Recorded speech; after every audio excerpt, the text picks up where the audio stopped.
Good afternoon and thanks for joining us on NTA Nationwide News. I am Tessie Justin Bisung. Starting off our bulletin, the chairman of the Progressives Governors Forum, Rochas Okorocha of Imo State, has described as baseless, unfounded and mischievous the persistent negative statements credited to Ekiti State Governor Ayo Fayose on the health status of President Muhammadu Buhari. Addressing newsmen in Abuja, Governor Okorocha maintains that Mr. Fayose is the least qualified to speak for the nation on the president's fate and therefore should be disregarded. Adamu Sambo takes it from here. Governor Rochas Okorocha said in spite of President Muhammadu Buhari's selflessness as well as unparalleled devotion for a prosperous Nigeria, he has unfairly suffered a lot of hate campaign. This, he said, must stop, especially regarding his health condition and fate, which only God can decide. That Mr. President is on life support. It's at the best of my knowledge a statement of hate. And that is a cheap talk, and Nigeria should not regard it. And if there's anyone to speak about Mr. President's health, Fayose does not have the qualification to speak so. What we should do right now is to pray for Mr. President and wish him well. Moreover, the country is stable. The acting president is doing a beautiful job, meeting up the daily duties of a president. So there's really no vacuum. There's no cause for alarm. The governor also addressed the burning issue of struggle for national unity, calling on well-meaning Nigerians to exhibit high sense of patriotism and responsibility towards preserving a greater Nigeria for posterity. We must see this time as a trial period for Nigeria, and by the grace of God, we shall overcome. So this is a time to preach love. This is a time to love one another. This is a time to embrace one another. This is a time to speak peace, especially more of the things that unite us as a people, and talk not at all of the things that will divide us. We have all agreed that Nigeria remains a united indissoluble country. He announced what he called genuine plans by the Southeast leaders to preach peace and call to order the restive youth in the sub-region. In Abuja, Adamu Sambu, NTA News. Meanwhile, the presidency has decried criticisms mostly on social media on the retention in London of the presidential aircraft NAF 001 as mostly informed by lack of understanding protocol around foreign trips by heads of state all over the world.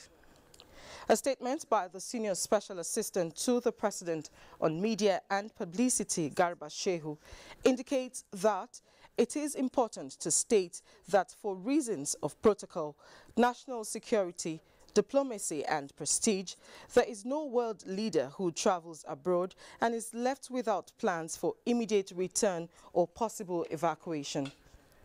From operational point of view, the country's armed forces, as represented by the Nigerian Air Force, are not to abandon their commander-in-chief in whichever circumstance as standard operating procedure. Garba Shehu appealed to ignore opposition campaign aimed at derailing the Buhari administration's developmental plans for the country. He says this is a government that is constructing the second Niger Bridge, the Mambila power plant, the east-west and north-south standard gauge railway lines, saved the country an annual loss of 2 trillion naira from fraudulent petroleum subsidy, as well as rid the public service of about 50,000 ghost workers. Tax-paying citizens have a right to hold government accountable and demand service delivery. Acting President Yemi Osinbajo at the launch of voluntary assets and income declaration scheme said improving the tax system is painful but worthy cause. Finance and economy correspondent Leah Katung Babatunde has details.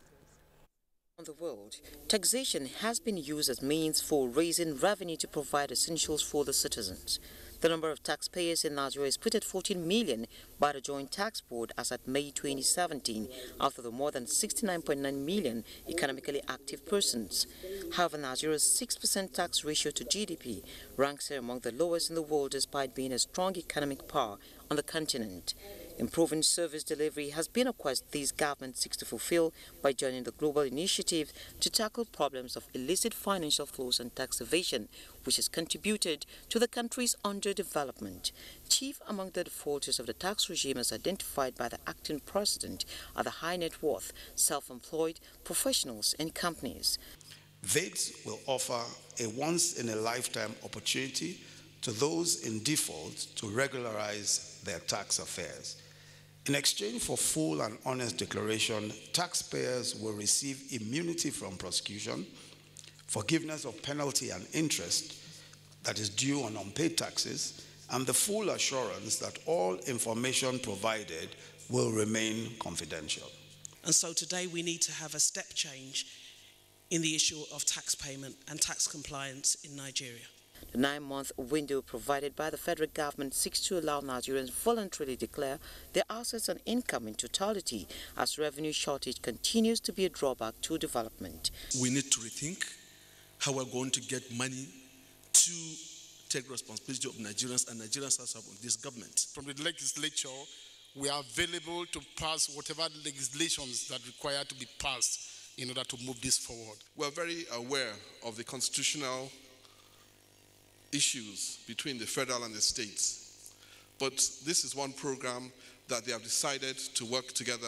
The 7,500 community tax liaison officers being recruited through the N-Power scheme will be used to drive home the voluntary assets and income declaration initiative. In Abuja, I'm Lekatu Babatunde. Talking power now, a federal government delegation to Beijing, China, has finalized plans aimed at improving the power supply situation in Nigeria.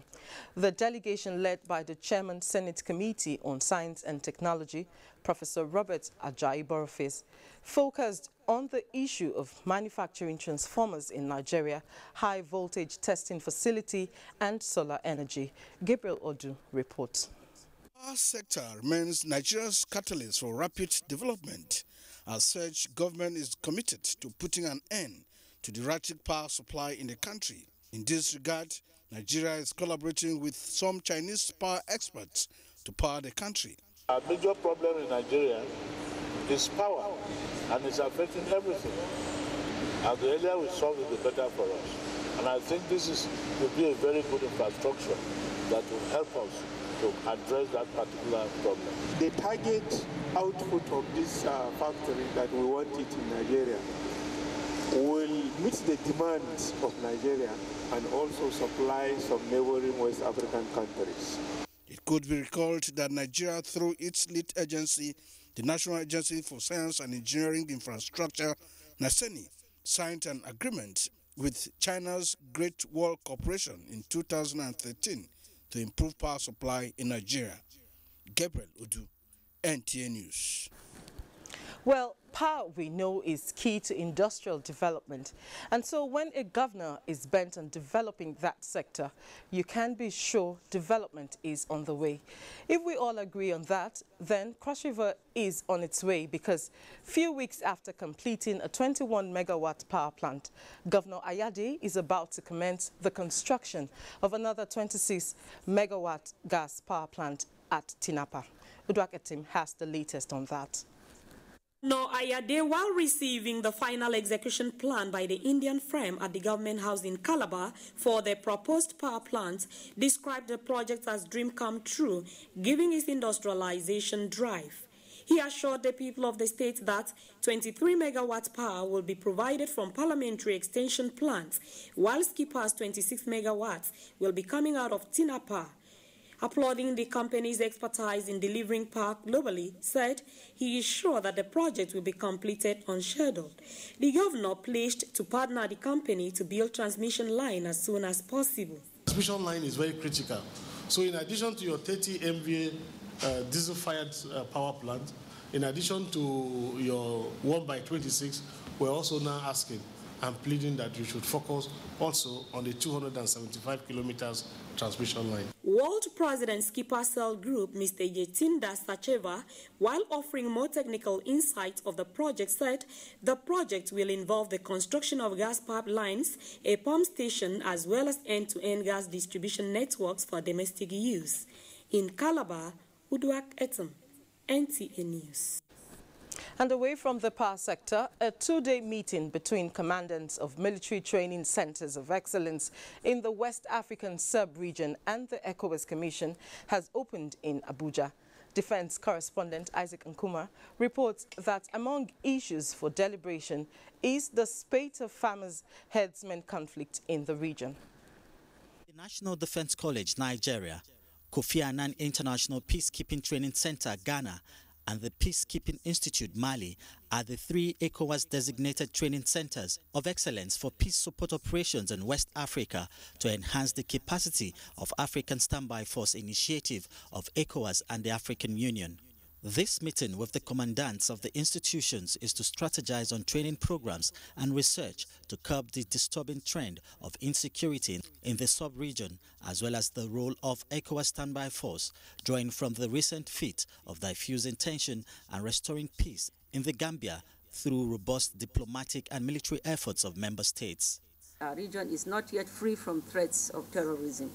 We cannot therefore fold our arms and wait until there is a threat before we begin to prepare. In this vein, ECOWAS is exploring the possibility of training our standby forces in demining due to the frequent use of mines by terrorists.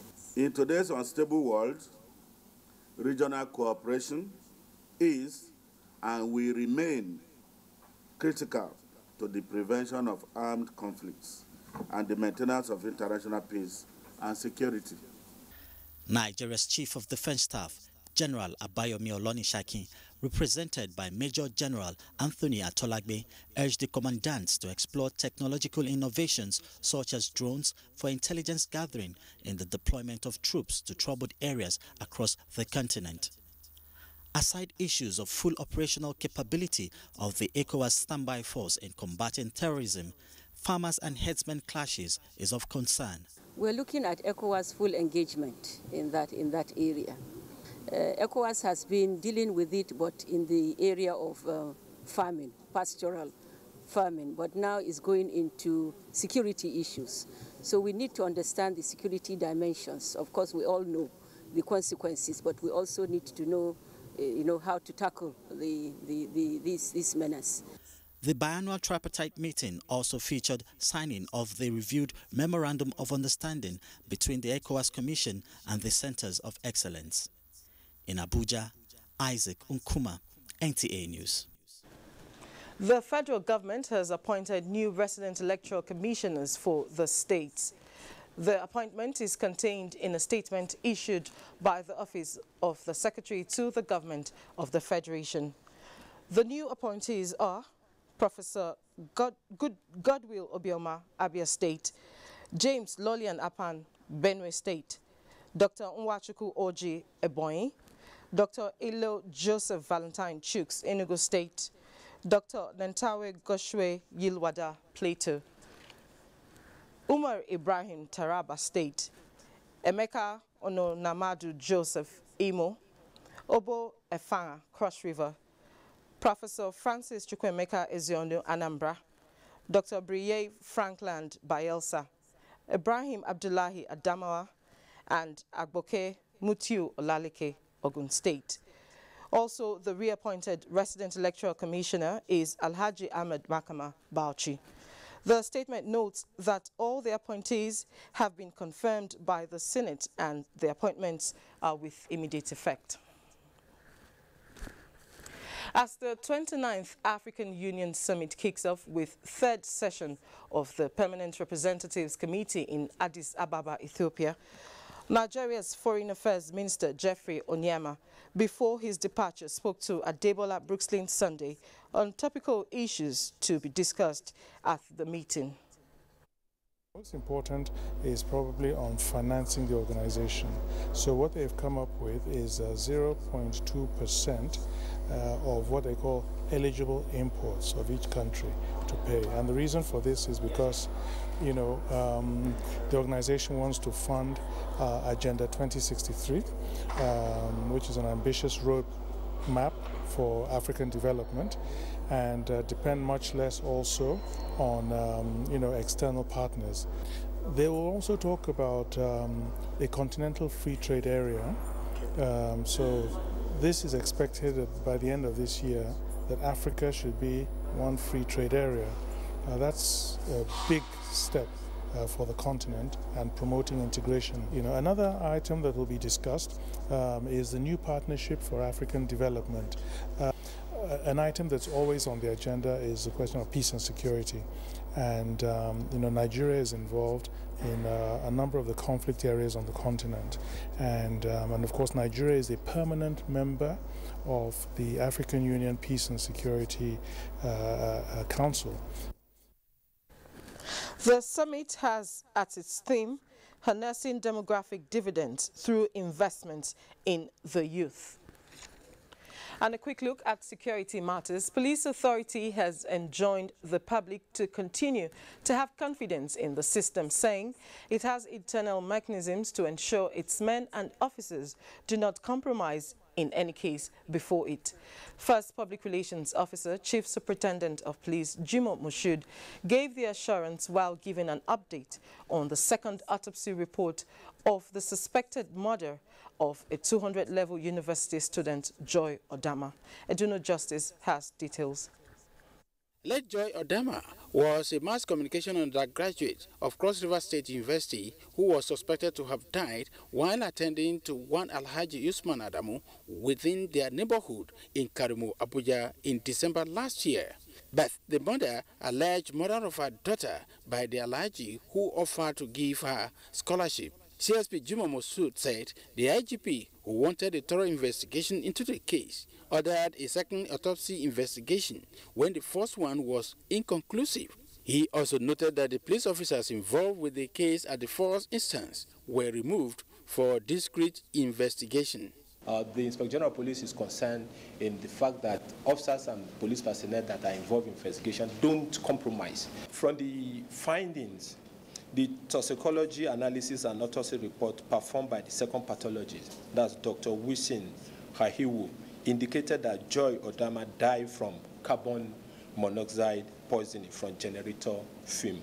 The toxicology analysis ruled out cocaine poison, which contradicts the opinion of Dr. Paul Jibri, who performed the first inconclusive autopsy. The first spokesman affirmed that in the interest of justice, all those involved will be prosecuted. He assured Nigerians that the said Alhaji Usman Adamu, the principal suspect, is still in police custody. In Abuja, Eduno Justice, NTA News. Meanwhile, despite repeated warnings by security agencies against criminal activities in the FCT, some suspects were arrested by the security personnel in some areas of the nation's capital. FCT Commandant, Nigeria's Security and Civil Defense Corps, Patrick Ukpan, said his men arrested some suspects along Gwagwalada axis, vandalizing high-tension cables during Salah holiday. Safia Nelma Ube reports. In his assessment of security during Salah, the FCT commandant of the NSCDC described the period as generally peaceful with the cooperation of other security agencies. We made 2 major arrests of some of these vandals who went to vandalize this high-tension cable around the Ngwagwalada axis. And then within the city center as well, we arrested some vandals who vandalized these battery systems that are used to operate the street lights. Items recovered from the vandals include high-tension cables, the vehicle they used in conveying the stolen items, and some tools used in vandalizing the cables. Meanwhile, the Apo Police Division of the FCT Police Command also arrested 26-year-old Abdulaziz Abdullahi, who broke into a woman's house on Monday night and cutted away her valuables. He held a knife to my throat, said I have a knife. So he started dragging me around the house and packing whatever he wanted to pack. If not for their rapid response, I don't know what would have happened. And the woman came outside. Then I now attack her. Another set of 2 suspects also ran out of luck in Apo during the Salah holiday. It's just you that are still. And we are promising the community that any information they give to the police, this information stand. We can never, ever expose our informant. Over 37 electronic items were recovered in Abuja. Safia Noma Uche, NTA News. Lagos State government issues ultimatum to environmental violators. For details of these and other stories, let's join Ademola in our Lagos Network Center. Hello, Ademola. It's good to see you. Good to see you too, Tessie. Good afternoon and welcome to Lagos. Lagos State government has issued one-week ultimatum to all markets violating various traffic and environmental laws in the state to desist from such acts or risk being sealed. Governor Akinwumi Ambode handed down this warning during a meeting with market leaders at the State House, Ikeja. Nosa Osula reports. The governor frowned at the incessant gridlock being witnessed in the area, especially for people moving between Abulegba and Ota. Ambode, who was represented by the Secretary to the State Government, Tunji Bello, alongside Commissioner for the Environment, Babatunde Adejare, and his counterpart in the Ministry of Local Government and Community Affairs, Muslim Folami, declared zero tolerance for illegal commercial activities by markets in the state. The market in Okeodo has become a stumbling block, particularly to those using the road. They have blocked the expressway. Even the contractors working on the road, they don't have space to walk again. So those coming from Ota or from Abulegba and so on, they have nowhere to pass. The governor also promised to look into various issues raised by the market leaders. Just as he said, government would brief and deploy the task force and kick against indisciplined officials to maintain sanity in the markets. In Lagos, Nusa Osula, NTA News. Close cooperation and collaboration with civil organizations have been identified as key factors for effective realization of national security. Security experts stated this at a one-day workshop on national security in Lagos. Ken Egbeluhe reports that the theme of the workshop, organized by the Nigerian Army School of Public Relations and Information, is Dynamic of National Security, the Role of the Citizens. Nigeria is currently faced with the security challenges such as insurgency, herdsmen attacks, pipeline vandalism, kidnapping, and the agitation for secession by a section of the country. All these, experts say, constitute threat to national security. The Nigerian Army, in the discharge of its constitutional roles, have provided the strategic directive to respond effectively to the security challenges. The Nigerian Army say the success recorded in addressing the security challenges would not have been achieved without the active participation and support of the citizens. Look, we are all Nigerians. We are working for Nigeria and Nigerians, and there should be that collaboration, and there must be that understanding between the military who are equally Nigerians like any other Nigerian. The intention is to make every Nigerian know that they have a part to play in the security of the nation. It is not just them versus we. Speakers identified effective civil-military affairs operation, maintenance of close liaison with the media, and developing mechanisms for the registration of volunteers necessary to facilitate the information gathering drive of the military to enhance counter-terrorism operation. For us to have a collective thought about our responsibilities, the state will also have to perform their role. We need to inculcate back ex-servicemen into community security. We need to inculcate them back, even if it is freelance. We need to now begin to raise awareness. If you have a team of 10 people on your street and 2 or 3 of them have served in any of the forces before, it emboldens the other. And they share knowledge, they share intelligence among these people. Participants were drawn from the military, paramilitary, and civil society groups in the country. In Lagos, Ken Egbeluge, NTA News. Arrangements are being concluded for the successful hosting of the rebranded Zuma Film Festival. The managing director of the Nigerian Film Corporation, Chidia Maduekwe, who disclosed this to journalists at a media briefing in Lagos, said the film festival is scheduled to hold on the 1st to the 5th of December 2017 in Abuja.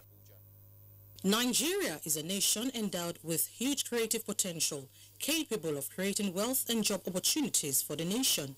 It is a known fact that Nigeria's film industry contributes significantly to the growth of Nigeria's gross domestic product today.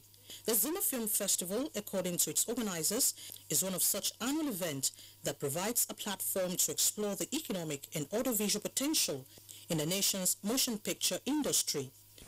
This festival will continue to serve as the platform for Nigerian film practitioners to network with their counterparts from other parts of the world and thus stimulate co-production, financing opportunities. The aim of the film festival is to create international and local markets for Nigerian films and attract foreign investment to the Nigerian film industry. The recognition and reward of systematic excellence, promotion of audiovisual services, cultural products, and good export potential of Nigerian film, as well as heralding Nigerian tourism potential as a film destination of the world, remain the overriding essence of the Zuma Film Festival. The 2017 Zuma Film Festival will feature film exhibitions, screening, workshop, music shows, among other activities. Interested members of the Nigerian motion picture industry are expected to submit their films and other literary works for screening from the 3rd of July to 31st of September 2017. The theme for the 2017 edition of the festival is Feast on Films. That's our contribution from Lagos. It's back to you, Tessie, for more on Nationwide. Good afternoon. Thank you, Ademola. Prior engagement between the executive and legislature in the preparation of budgets before its presentation is one of the ways to avoid dispute on alterations of proposal estimates, as it is the case presently in Nigeria's 2017 budget. Guest on NTA's program, Good Morning Nigeria, noted this while discussing the scope and application of the constitutional power of appropriation. Kunle Adeyeye takes it from here. Following the recent altercation between the executive and the legislature on the alteration by the latter in the 2017 budget, questions have been begging for answers on the extent of the constitutional role of each arm of government. While some guests gave the power to the National Assembly as constitutionally provided, others called for collaboration between the two arms of government and the scope and application of powers for national development. The National Assembly can operate on those proposals. It is a strictly constitutional issue. There's no sentiment. If the Constitution says I have power and control over something, that means I have absolute power and control over that thing. It's simply a draft submitted to the National Assembly for its own appropriation or act, which is supposed to be the review or amendment or alter with the budget. And we invite the ministers for defense. In reviewing what the executive has proposed as expenditure, would you say the National Assembly can introduce its own expenditure into it? While calling for citizens' interest above politics, they recommended proper implementation of the budget to achieve this. As regards the budget defense, the guests said both arms should also synergize and adopt a more inclusive approach. We cannot continue to create controversies and arguments and so on, delay budgets and so on. So we have to do something completely different. The budget is meant to achieve something, to achieve the policies and plans of government. President Muhammadu Buhari presented his 7.3 trillion naira budget estimate to the National Assembly, which was increased to 7.4 trillion naira by the legislators. The approved budget also witnessed some additions and deductions by the lawmakers. In Abuja, Kunle Adeyeye, NTA News. Next, government in another stride to reduce youth redundancy.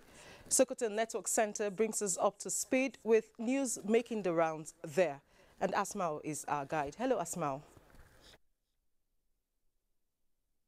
Hello, Tessie. Good afternoon and welcome to Sokoto. Sultan Muhammad Saad Abubakar says unity and cohesion will remain the watchword of traditional institutions in Nigeria. He was speaking when he received on courtesy call Governor of Rivers State, Nyesom Wike, and traditional leaders from the state. Sheikh Muhammad Datti has more. Pleased with the visit, Sultan Muhammad Saad described it as vital. He challenged political leaders in the country to be fair and just to the electorate. Turning to the lingering national issues, he spoke on the Biafra state and the ultimatum given to Igbos to vacate the north. He challenged Nigerians calling for its division to go back to history and urged them to eschew their differences and work as one indivisible nation. This visit looks very small, but it's really very, very big in all ramifications, because it's made a very, very strong statement, and words have been uttered here by my governor and by the governor of Rivers, and I think it's left for us to act, and we need to act on certain things. Rivers State Governor Chief Nyesom Wike said he is at the palace with first-class traditional rulers of Rivers State to thank the Sultan for his visit on the 50th anniversary of Rivers State. Rivers State, he said, believed in oneness and unity of Nigeria, maintaining that dialogue as the best way of resolving differences. He called on all agitators to always channel their grievance to the right path instead of calling for division of the country. It's no country that you can say you won't have challenges. But what is important is for all of us to sit together and find ways to resolve those challenges. The Temple also emphasized on the unity of Nigeria, irrespective of political or ethnic differences. Governor Wike later presented a souvenir to the Sultan, and in return, the Sultan presented Hausa traditional wares to the governor. In Sokoto, Shehu Muhammad Datti, NTA News. Governments have been challenged to strategize creating more job opportunities for the unemployed youth to check redundancy and insecurity among people. Elhatu Abdullahi reports that Sultan Muhammad Saad Abubakar III made the remark when he laid 85 district heads and his council members on a visit to Governor Aminu Waziri Tambuwal at Government House, Sokoto.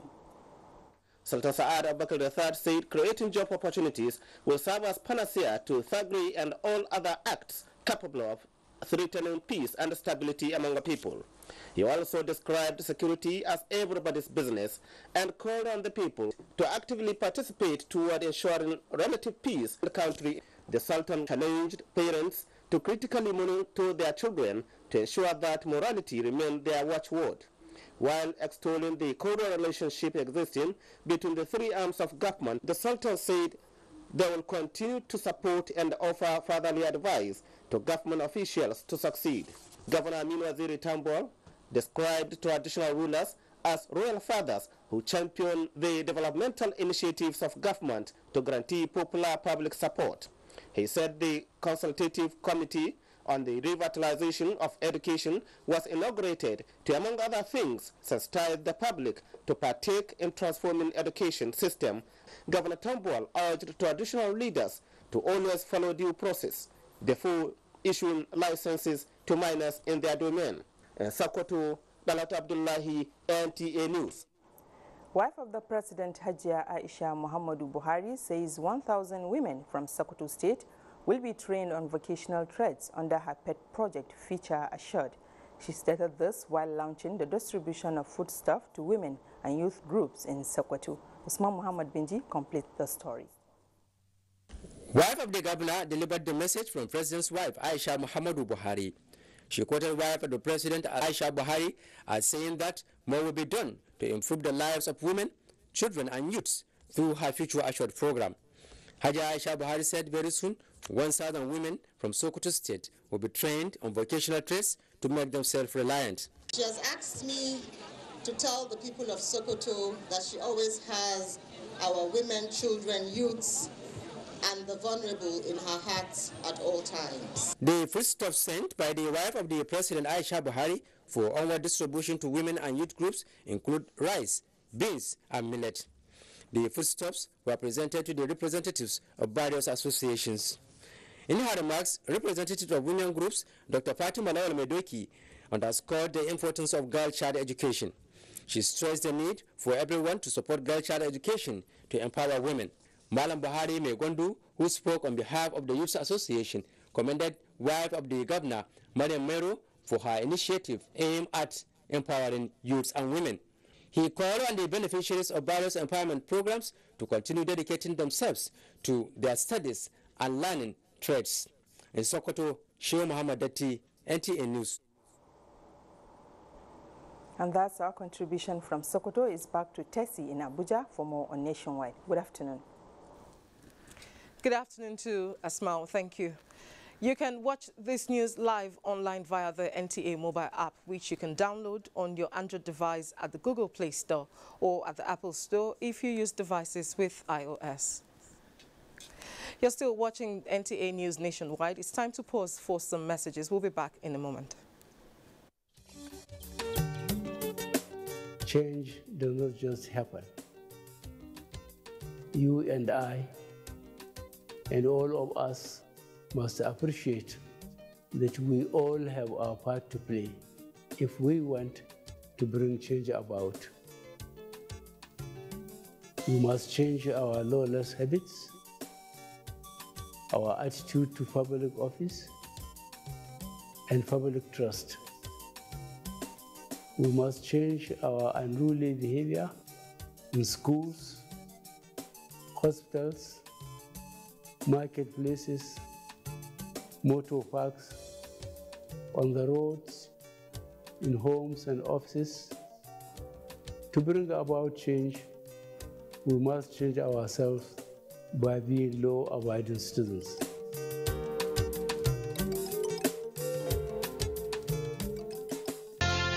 Law on Prevention and Detection of Crimes by the Police in Nigeria by Dr. Solomon Ehigiato Arasi, former Inspector General of Police, Federal Republic of Nigeria, on Tuesday, 4th July 2017 at 10 o'clock in the morning. Venue, Congress Hall, Transcorp Hilton, Abuja. Special guest of honor, His Excellency Professor Yemi Oshinbajo, GCON Acting President, Federal Republic of Nigeria. Chairman, His Excellency Mr. Donald Duke. His Excellency Godwin Obase State. Major General Babagana Mongonu, National Security Advisor. General Gabriel Olonishakin, Chief of Defense Staff. All service chiefs and the Inspector General of Police, all former Inspectors General of Police. Royal Father of the Day, His Royal Majesty Oba Ewari II Oba of Benin Kingdom. Public presentation of the book, Law on Prevention and Detection of Crimes by the Police in Nigeria. Announcer, Organizing Committee. The Future Assured project of the wife of the President, Aisha Muhammad Buhari, is carrying out free medical screening and distribution of food items at various IDP camps while ensuring the economic empowerment of women through training and skill acquisition. In recognition of her efforts, wives of governors have lent their voices and support. In Kogi State, we feel the impact of Future Assured, especially in women and children. The Future Assured program of Mrs. Aisha Muhammad Buhari, the wife of the President, has been very assuring and still reassuring in Sokoto State. It has impacted positively in the areas of humanity, especially women and children. Supports the Future Assured initiative. Email programs@futureassured.org.ng. Future Assured, promoting and protecting the lives of Nigerian women and children.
This is The Place.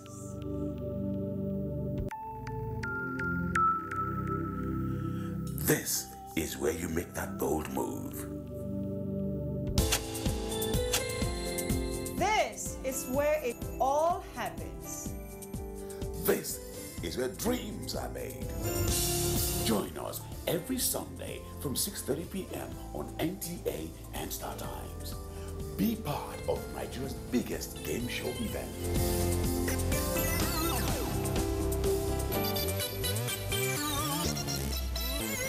Give and take. Win big. Live your dreams. The power to win is within.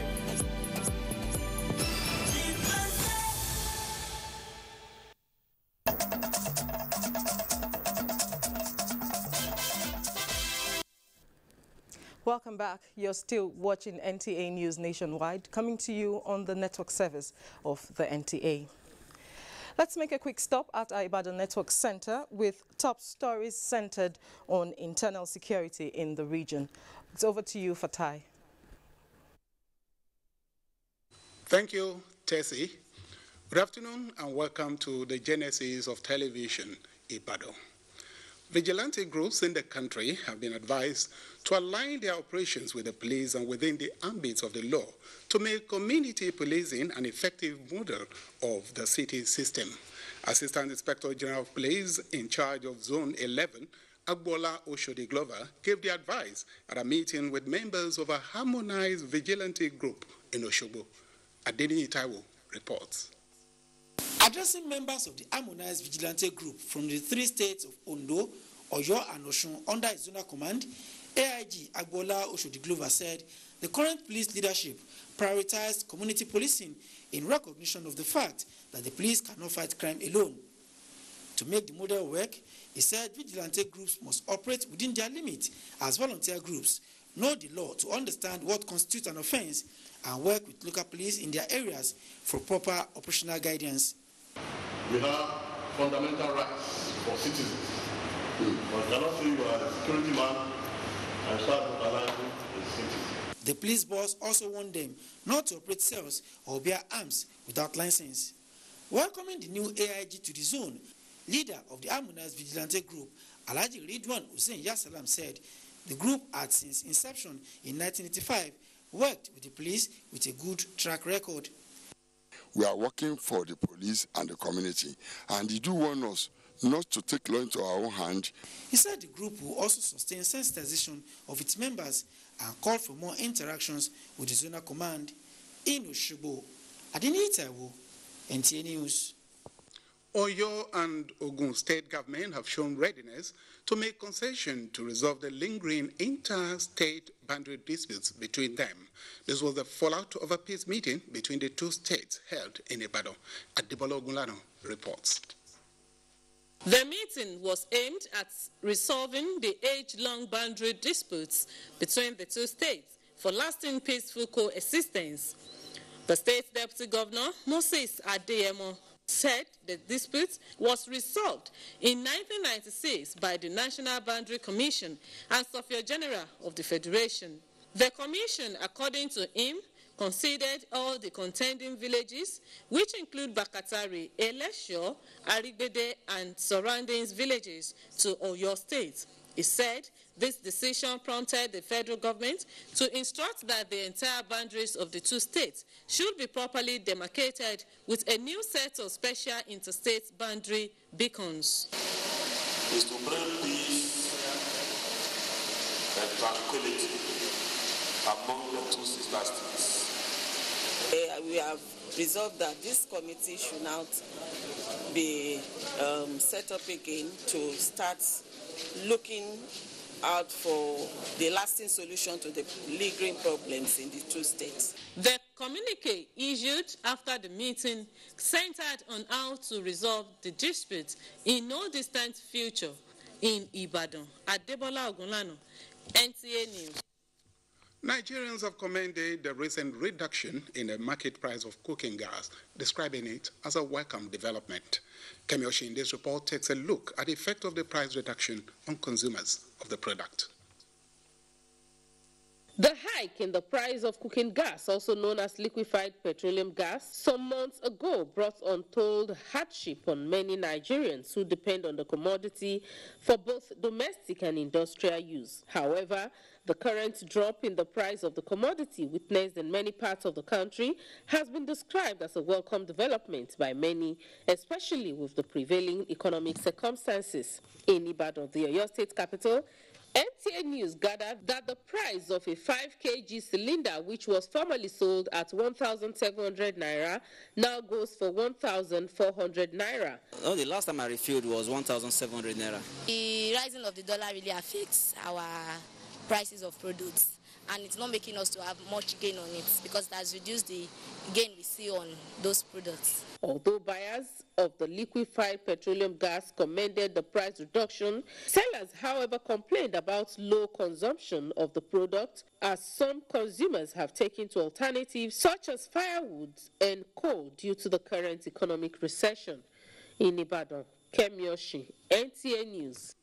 That's our offering from Ibadan. It's back to Tessie in Abuja for more stories on Nationwide. Thank you. Involving the youths in the constitution review process has been described as a crucial step towards rapid socio-economic advancement of Nigeria. A member of the House of Representatives, Honorable Raphael Igbokwe, stated this at a youth stakeholders forum in Abuja. Abdullahi Suleiman Iyaji reports. The National Youth Policy of Nigeria defines a young person as one within the range of 18 to 35 years. With a population of over 180 million, the Nigerian youths constitute 60%, a figure grappling to achieve representation in key areas of decision-making. This is the motivating factor for the Westminster Foundation for Democracy, an organization keen on enhancing the chances of the youths in realizing their full potentials. The political and economic empowerment, co-inclusion of young people is a sine qua non for the success of any government or nation. We need to look at strategic direction from rhetorics to actionable activities that can better enhance youth participation and electoral representation. There's a need for us to create a deliberative assembly where young people, Nigerians, and people of thought can gather together to discuss about our country and to fashion out a way forward towards ensuring that we have a better society. We support the Not Too Young to Run bill. And I was in the National Assembly the other day to push for a bill that have to remove the restriction on Student Union Act. Outcomes of the meeting will be used to develop a 3-year proposal for a robust youth empowerment program. In Abuja, Abdullahi Suleiman Iyaji, NTA News. With the automated teller machine system growing in popularity, users should have added value. From Maiduguri, Borno State, Naomi Abaku tells us the experience of bank customers, especially with the security challenges there. The challenge in the last 7 years in Borno State has subjected citizens to untold hardship, where people were forced to flee their communities into Maiduguri and environs. The mass influx, which led to an increase in population, has exerted pressure on all the existing facilities, including those of financial institutions. Customers found at the new strategy adopted by most banks to decongest the banking hall, where money less than 50,000 cannot be cashed on the counter except through ATM. Wherever you come, even in the night sometimes, you may not be satisfied with the services. Sometimes the shortage of money. The 5th bank I've been going, still I didn't get what I'm looking for. And this is the 6th one. I'll go inside now to check whether I will be successful there. People are almost congested in all of the ATM across.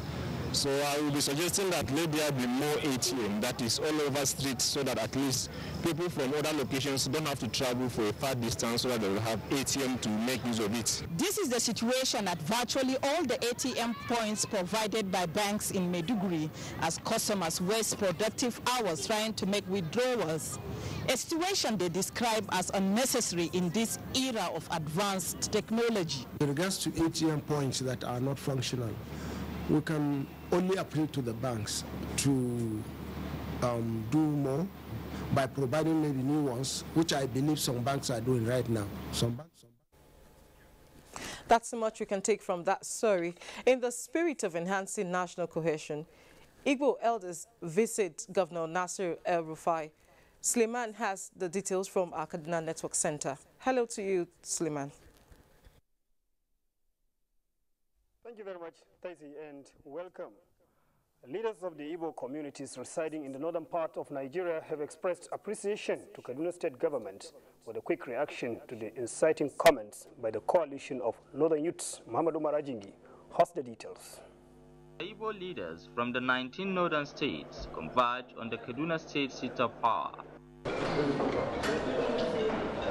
The aim of the gathering was to appreciate the state government for the intervention in condemning the quick notice issued to the Igbo people to leave the north by some northern youths.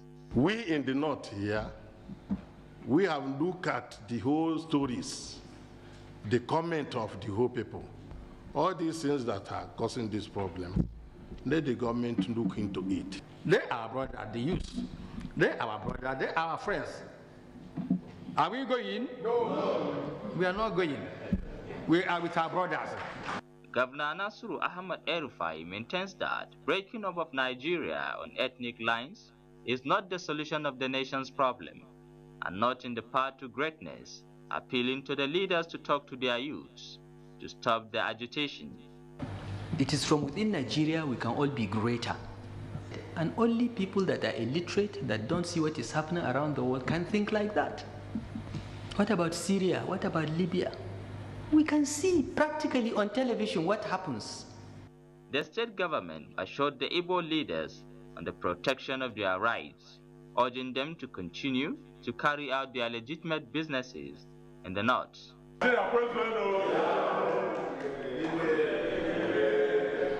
In Kaduna, I am Muhammad Umar Ajinki, NTA News.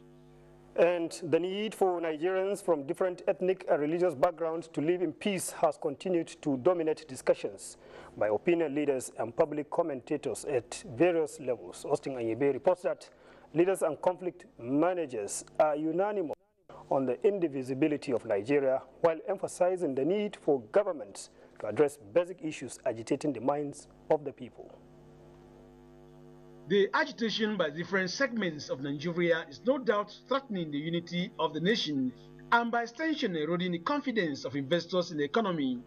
While there are hues and cries by some ethnic nationalities over marginalization, a peace-building consultant feels if the basic social needs are in place, issues of restiveness and agitations will not arise. But what has been missing is collaboration, where groups and people work together to satisfy each other's needs. And it's not happening right now. We have all kinds of needs. We have challenges. We have concerns cutting across the board. And the people who are suffering more are the poor people. Some wonder why politicians and wealthy individuals do not agitate or complain over marginalization. We need to be united. The poor people need to press further so that the rich people, the people ruling us, can know what we need. Majority of Nigerians are hungry. Majority of the youth are jobless. Everybody is angry. While appealing to all Nigerians to be peace advocates, the media, experts say, should not overheat the polity by reporting every negative comment by individuals. I think the media can play a more constructive role in helping to change perceptions, to change attitude. The critical issue in all this is not Igbo versus an Hausa, or Yoruba versus this or Muslim. It is basically an attitude issue. Nigeria, they say, must continue to exist as one nation, but conscious effort should be made to address the problem of poverty, youth unemployment, and above all, promote equity and fairness in governance. In Kaduna, Austin Anyebe, NTA News. The introduction of residency card by Kaduna State government is a deliberate step to collect accurate data of people residing in the state with a view to providing avenue for proper socio-economic planning in the state in tune with the global best practices. But the new initiative has come with a lot of reaction by the cross-section of residents in the state. National census exercise placed Kaduna State the third most populous state in Nigeria with a population of over 7 million people. Challenges attached to the growing population, development of new settlements, and increased demand for improved social welfare, security, and the need for enhanced internally generated revenue for execution of projects are part of the reasons advanced for the residency card project in Kaduna State. The government needs to know where you are and where you're coming from. Yes, like for your own safety, for your security reason. This card will be very, very important to me because if anything happens, government will actually trace me immediately. Official of the National Identity Management Commission sheds light on the collaboration between them and the state government on the residency card exercise. Every Nigerian is supposed to have one national identity number. So that one will be maintained. If you enroll today, you're going to get your national identity number. Then we're going to use the same database to produce your Kaduna State residency card. The Statistician General of Kaduna State said the residency card is not meant to devalue the national identity card and other identity cards presently in the hands of the people. Is to provide a complete information about residents of Kaduna State, both indigenous and non-indigenous. When concluded, the registration exercise is expected to guide the state government plan its annual budget. And with that report, is back to you, Tesi, for more on the Nationwide. Good afternoon. Good afternoon to you too, Suleiman. Thank you. And now to sports. 36 golfers from 7 countries are vying for honors at the IBB International Golf and Country Club. League season kicks off July 8. Tamara Ebiwe has more on Sports Update. 36 golfers from Spain, Ghana, Zimbabwe, Cameroon, Equatorial Guinea, and their Nigerian counterparts are vying for the $50,000 purse prize and ranking points in the West Africa Golf Tour B&E Stroke Play, which teed off Thursday at the IBB International Golf and Country Club, Abuja. The tournament, which has been played over 72 holes, is the 10th since the inception of the tour in 2016 and will produce a new champion in the absence of defending champion Amos Kobler of Ghana. The work tour is becoming big. You move from here, you go to mainly the Challenge Tour in Europe or the lower tours in America, and from there you push for the big tours, the PGA Tours and the Opens. Hostilities for the 2016-2017 National Hockey Super League will begin Saturday, July 8 at the Abuja National Stadium hockey pitch as 8 male and 7 female teams across the country compete for a spot to represent Nigeria on the continent. What the coaches have done was bring out a proper plan that will be able to see us defend the titles we have been winning for the past 2 years. World Footballer of the Year and much more when you log onto our website www.nta.ng.